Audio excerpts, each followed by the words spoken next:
The Brumbies of Australia, written by Molly South.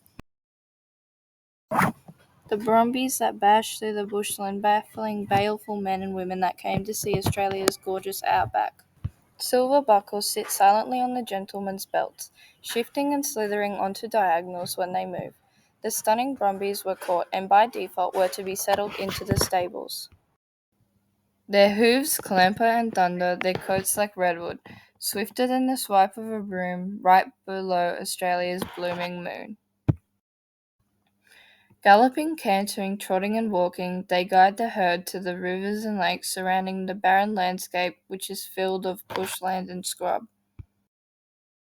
With a whip on their hip, a lasso in the crowdman's hand, and the horse by a bridle, the men hold the Brumbie attached to a lead rope, controlling them by manipulation and manhandling.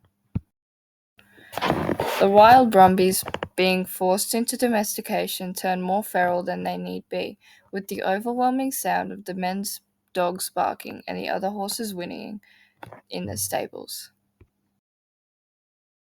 With a sudden flicker of fear in the men's eyes, the Brumbie struck free of its restraints and bucked backwards, breaking the fence and the war between man and feral horse mentally but not physically. The wild Brumbie, aka the wild feral horse of Australia, were originally brought here by the European settlers. Sergeant James Brumbie was whom of which brought them over.